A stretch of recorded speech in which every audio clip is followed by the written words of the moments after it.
Well, time to transform the roster.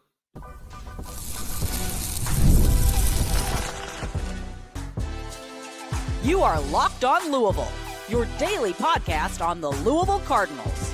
Part of the Locked On Podcast Network, your team every day. Card Nation, what's going on, everyone? Welcome in to this Wednesday edition of the Locked On Louisville podcast. I'm your host, Dalton Pence. This is my fifth year covering the University of Louisville, third year hosting this show, and I want to take the time to personally thank you all for making us your first listen of the day. Just a reminder, the show is free and available on all streaming services 5 days a week. Your team every day. The transfer portal is open, it's up and running, and it is booming. Record year for entries in the transfer portal. So many players, so many men's basketball players are looking for a new home. It's really overwhelming. So we're doing our best to keep a pulse on Louisville's recruiting, the players that they're going after. And we don't have any visits up to date currently as of Wednesday evening. So we're still trying to figure out who Louisville is seriously going after. And we got a ton of mailbag questions. So I'm going to dedicate this show to answering all the questions that you all have asked. All of these are pertaining to the transfer portal. So that's great. And I think it's going to be able to sort of drive discussion and discuss where or what Louisville is looking to accomplish in the transfer portal, trying to create the roster for 2025-26. We begin with, and we'll do 3 questions each segment, just a heads up on that. We begin with the tactics overall. The first question is, yes, Louisville has a large rumored NIL budget for the portal. However, will the Cardinals make multiple splashes and add big-name players to the team? Well, it really depends on what your definition of a splash is. If you're asking me what my definition is, I think it's just, I think number one, it's a starter. I think that's sort of the bottom line. Is you're talking about a player that's going to be a starter. In weird instances, maybe you're talking about a 6-man coming off the bench, but that's a weird role to talk about. I think that a splash move is bringing in a high upside starter. You're not just talking about a player, excuse me, that's going to come in and start, but one that's going to be a high upside difference maker. And do I think Louisville will add multiple splashes, multiple difference makers? And we know one that the Cardinals are involved with. That's Isaac McKneely, the Virginia transfer. He is indeed a difference maker, so he would fit into the splash category. Do I personally think that Louisville will add multiple? I do. I think that Pat Kelsey and company have shown the willingness to swing for the fences. I know last offseason, the Cardinals got outbid for a couple different prospects. I think, number one, part of that is because you had to fill an entire roster. I think that you have more funds available to you this offseason. So I do think that the Cardinals are going to add multiple splashes. I think that the better question would be, what's the exact number? Because, I mean, you have players that are likely to come back or could return. Those players aren't going to be cheap to bring back. Like Javon Hadley is not going to be a cheap player to bring back. The same applies for Case and Pryor. I mean, the market is super inflated right now. The transfer portal market is incredibly inflated across all sports. Now, we don't know when the market's going to correct itself. It's probably not going to be this year. Like the rubber's not going to meet the road here in the next couple months. So the market's going to continue to be inflated. So retaining top talent is key. But I do think that the Cardinals will make multiple splashes in the portal. Speaking of the $8 to $10 million budget that was rumored out there, the second question is, it's awesome to see Pete Nakos mention that the Cardinals have $8 to $10 million potentially available in the transfer portal. However, I'm a little worried about that being released because it feels like it's going to create too high of expectations for the fan base, even if they bring in good players. Do you feel the same way? I actually mentioned this on my radio show Mondays with Dalton Pence this week on Monday on Big X Sports Radio, saying that like I'm okay with releasing that information if you deliver. Like, I don't care who released it, whether it was someone in the program, someone in the booster circle, someone in the 502 circle. I don't believe it was anyone outside of the program. I'm not sure that Pete Nakos would report on that if it was from an outside source. Maybe he would, I'm not sure. But regardless of who it comes from, I won't really be worried unless you don't deliver. Because you really can't go out there and say, well, we've got a budget that's going to be higher than most schools, but here we are consistently being outbid by programs that don't have the total overall money. And you don't have to replace every player on your team this year. Like, you have a good foundation that you have for next season. What I'm worried about is releasing that information sort of doesn't give you the benefit of the doubt. And what I mean by that is we saw last year Louisville seemed like they had a valuation for a certain player, and it was pretty competitive. But if the bidding got higher than that, then Louisville was like, you know what? Thanks, but no thanks. We're sticking at our number. And they were responsible with the money that they gave out. I'm worried that for a fan base that has such high expectations, you went out and you told the fan base, hey, look, excuse me. Hey, look, we have a ton of resources to work with in the portal. And if you consistently get outbid for top players in the portal after telling your fan base and the rest of the country that you had the top resources, I think from an optics look, fans are going to be a little bit disappointed.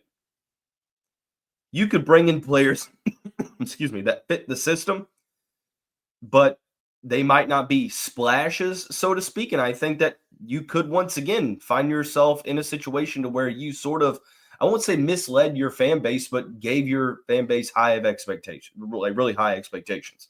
So I'm not really worried about that yet, unless Louisville starts to get outbid for a bunch of the top prospects. Now, I know teams throwing out big offers, it's hard to match, but that's sort of the game that we're playing with the market. And if you want those top players and you have that high of a budget, then you're going to be in a position better suited to make that type of an offer over another program that doesn't have the funds.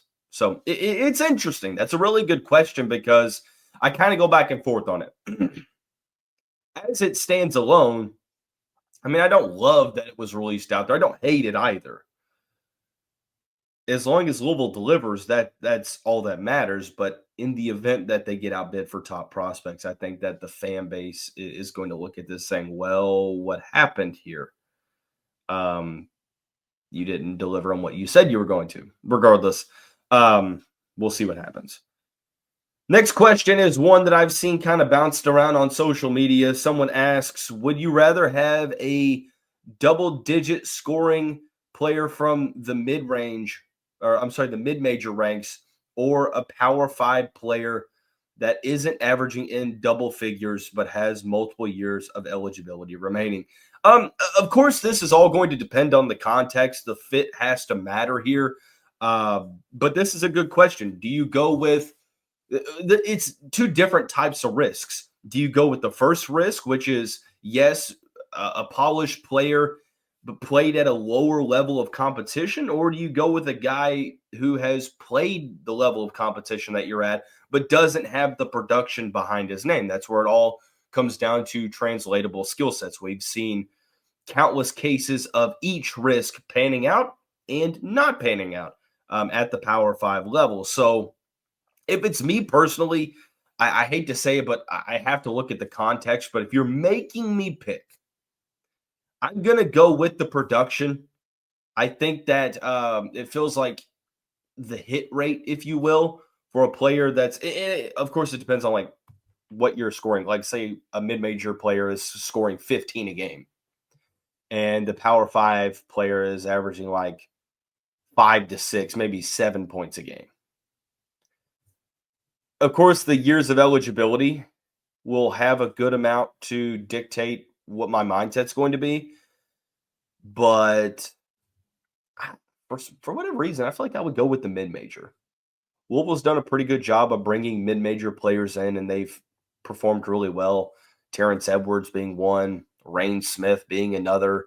Haven't seen as many cases of Power 5 players, maybe really talented, but haven't seen that production level. You haven't seen them be able to come to Louisville and take that next step forward at this point. Now, the Kenny Payne era was a disaster, so it was kind of hard to put much into that. But it's only been year one under Pat Kelsey. So I would probably still side with the mid-major player. But as it comes down to every one of these situations, context matters. Like the fit matters. The situation in which a player comes from matters. Was that team successful at the mid-major level? Was the Power 5 team successful? Was he playing behind certain players? Like, there's so many different questions that you have to ask.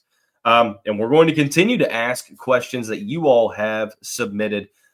Questions about Kaleb Glenn, Ante Brzovich, Nate Ament, and more. We'll answer questions about coming up on this Wednesday edition of the Locked On Louisville podcast.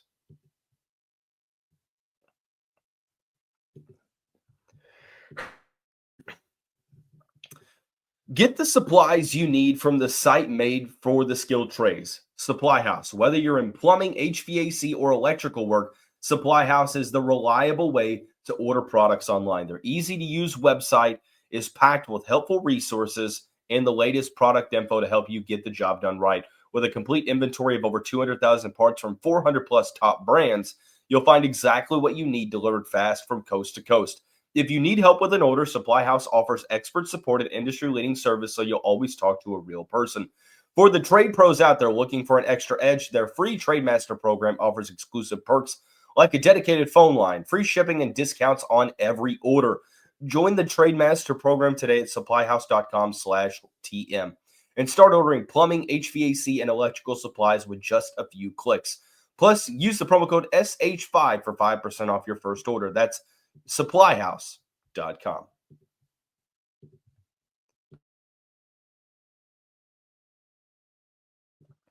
Cardinal fans, want to take the time again to thank you all for making us your first listen of the day. Just a reminder, the show is free and available on all streaming services 5 days a week. Your team every day. On the show tomorrow, we're going to continue to keep our ear to the ground and discuss any relevant transfer portal news that we end up getting, potential visits for the weekend, players that Louisville could be visiting, players that are interested, and much more. Continuing on in our second of 3 mailbag segments on this Wednesday, do you think that Louisville would be smart to try to bring back Kaleb Glenn? Really good question. Glenn transferred after his freshman season at Louisville. He had a breakout year for Florida Atlantic, started 5 of 34 games, was a key reserve for the Owls off the bench, averaging about 26 minutes a game, 53% from the field for 12.6 points per game, 41% from 3 on 3.4 attempts per game, which is a pretty sizable increase, averaged 4.8 rebounds, and was a key part of the Owls offense. The former Louisville Male High School star was a player that I wish hadn't left. And I understand why he did. I think Louisville would be really smart to try to bring him back because I think that he fills the role, especially for whatever reason. If Javon Hadley doesn't return, I think that Kaleb Glenn could be his replacement, being a key reserve off the bench. Now, the main question is, would Kaleb entertain a return back to Louisville? And that's the question that I find myself tripped up on, because I think that the answer is probably not likely. I don't have any inside information there, but it feels like it wouldn't be so much about what is Louisville's interest in Kaleb. It would be vice versa. What is Caleb's interest in Louisville? So I would love to see him back in the Cardinal red. I think that His three-point shooting's improving. I like his energy. I like his willingness to rebound. I think he brings that toughness to the team. I thought back then, and I still think now, that he is a high-level Power 5 player. I just don't know if he would be willing to entertain a return back to Louisville. So that's a question I would love to get answered, though. Ante Brzovich from the College of Charleston entered the transfer portal, and many believe that Louisville will ultimately try to kick the tires in this recruitment. If he were to commit, does that mean that the front court would be too crowded, and could you see someone transferring out? For starters, Brzovich would have to get cleared for an extra year. He has played 3 seasons of D1 ball, but he played D2 as a freshman. And it's not like the JUCO ruling where you get that extra year of eligibility automatically.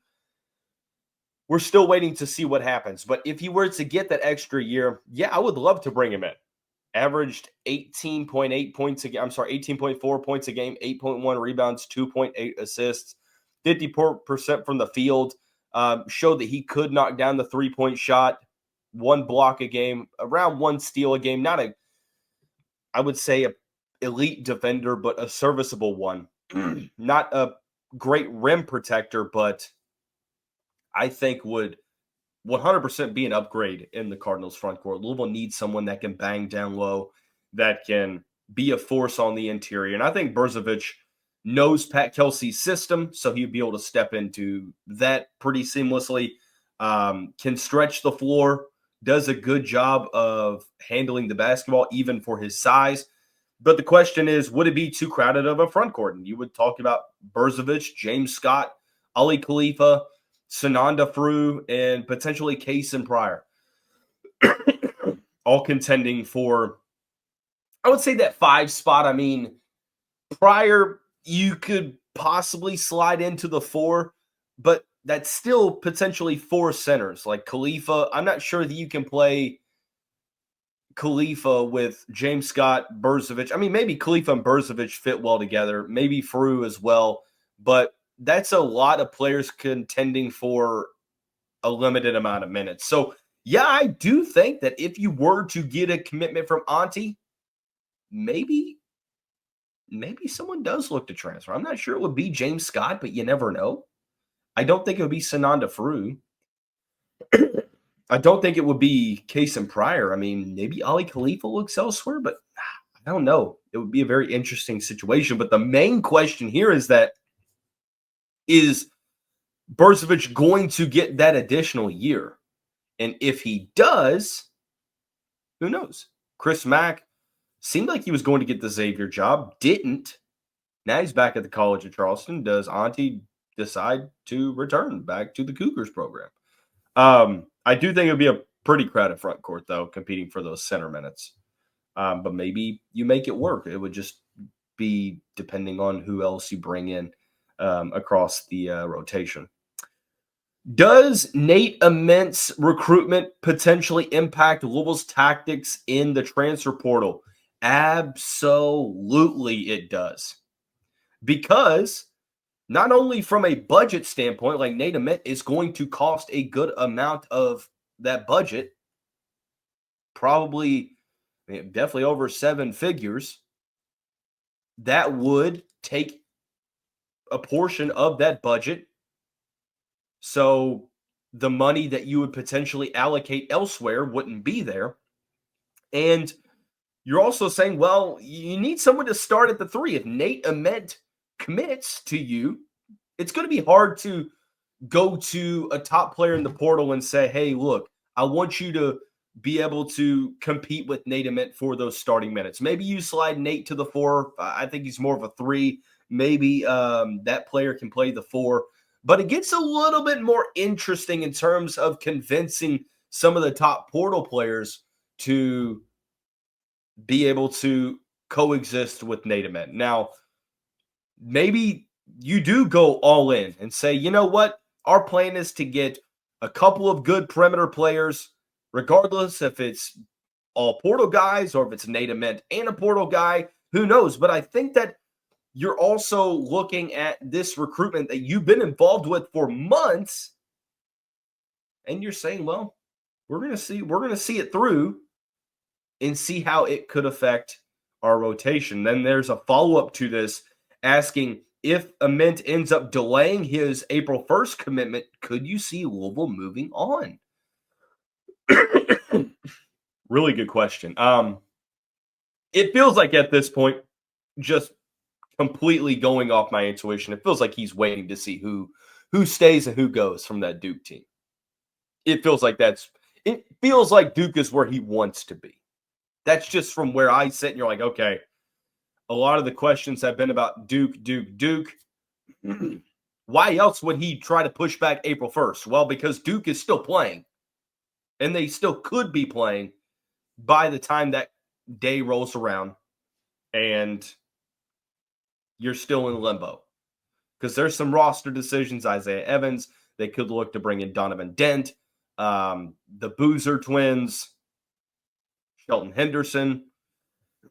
There's so many moving parts, and it basically just screams that like he's waiting to see what Duke does. So if Louisville says, you know what, April 1st is our cutoff. If you don't commit then, look, we've got to allocate our resources elsewhere and start to turn our attention. I would get it. I would understand it. I'm not sure if that's what Louisville would do, but I would understand it because you have to fill the roster with top talent. So don't go anywhere. We have some more really good questions about Donovan, Dent, Koren Johnson, and others coming up on the final segment of this Wednesday edition of the Locked On Louisville podcast.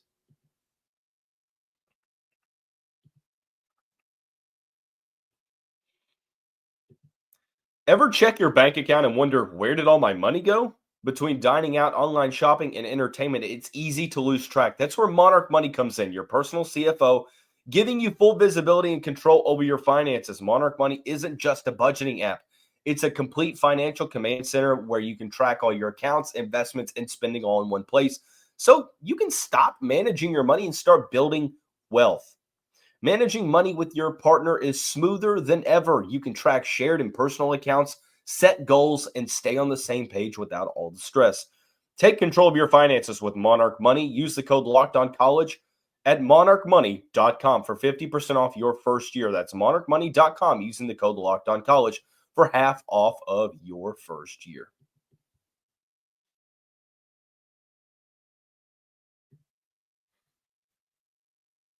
Cardinal fans, like I said, I've been really appreciative of the different questions that you all have asked. The mailbags have been incredible over the past couple of weeks, and I have been having a blast answering all of these. So definitely appreciate you all for asking these, and hopefully I'm answering them in a satisfactory way. So continuing on, we have 3 more questions. First one, how large of a loss is Koren Johnson, assuming that he has indeed entered the portal? I know Mark Blankenbaker tweeted out that Koren was going to the portal. I'm not sure if he's officially in yet or not, but assuming that the news is indeed true, how large of a loss? I mean, it's really hard to tell because he only played 2 games and didn't really do much in those 2 games. Unfortunately, he had that shoulder injury. Wish he would have been able to play. Was a tough go for him this year. If he ends up leaving for sure, then it's hard to really quantify how large of a loss this is because we haven't seen him play. We probably won't know that answer until he plays somewhere else. And I think that it's going to be on Louisville to go out into the portal to get a player that can fill that Koren role, whether it was going to be as a starting 2 guard or a point guard off the bench. Who knows? But it's kind of hard to really gauge that at the moment, unfortunately. So I know that that's kind of a cop-out answer, but sort of the reality at the moment. Just really don't know. What are your feelings on Louisville potentially bringing in Donovan, Dent, and Josh Dix? I think it's a long shot. I think that with Donovan Dent, he's going to be wanted by all of the programs. I ultimately think it's going to be a situation where it comes down to probably the Blue Bloods, Duke or Kentucky. Felt like Duke was maybe the penciled-in team to get him, and then Kentucky's throwing a lot of money at him. Kansas's name is in the mix. It feels like Louisville's trying to initiate contact and trying to create a relationship and get an opportunity to get in this recruitment, but I'm not sure how successful they're going to be. And until I hear otherwise, I'm going to say that this is a battle between Duke and Kentucky. The other player, Josh Dix, 6'6" junior from Iowa, averaged 14.4 points a game, shot 42% from three on about 5 attempts. It seems like he's looking towards staying closer to home. So whether that is Creighton, I mean, maybe Missouri, I think Kansas is probably in the mix. There's some schools in there. I imagine that Louisville is doing their best to get involved, but again, I'm not sure how far it's going to take them. So we'll see. I think Auburn and Alabama are two teams that could get involved with the offenses that they run. Maybe Iowa State, Michigan State. Seems like we're just waiting to see where he schedules a visit. But if you're asking me what my thoughts are and what my intuition is, I'm going to tell you that I think he's going to stay somewhat closer to home. It wouldn't surprise me to see him go to Creighton to replace Stephen Ashworth and Pop Isaacs, who just entered the portal. It wouldn't surprise me to see him potentially go to Kansas, where Bill Self is doing his best to claw his way back to, being a good Jayhawks team again. Michigan State, kind of hard to argue with that. Maybe Auburn and Alabama, who have shown that they can succeed there. I mean, Louisville, hopefully they get involved. But at this point, I'd rather Louisville just go get Isaac McKneely and that be your premier shooter. How much is a star needed exactly in the portal? When you say a star, it goes back to the whole splash term. What is the definition of a star? I would assume difference maker, like a Chucky Hepburn / Terrence Edwards-esque edition, all ACC caliber edition. I think it's needed. That's kind of where I'm at. Because the players you have bringing back, I think, can form a portion of the rotation. I think Michael Brown Jr. is going to be really good. Even if you get Nate Ament, I think that you need a really good veteran player at the very least. Like, you need one really high upside starter to put in. Honestly, if your goal is contending for a national championship, you probably need a couple. You probably need multiple. And that's not to say that I don't believe in who Louisville has coming back. Don't get me wrong. But watching all these teams each and every year bring in top talent, you're probably going to need multiple stars. I don't think the question is, do you need one? It's, do you need just one? Or do you need multiple? And my answer to that is multiple. So that is going to wrap up the mailbag. Thank you all so much for the questions that you've asked. Hopefully I've answered them to your level of satisfaction. We will be back tomorrow discussing any of the relevant news that happens after 5 p.m. on Wednesday, heading up to Thursday afternoon. So everyone have a great day. We'll see you right back here tomorrow. Go Cards.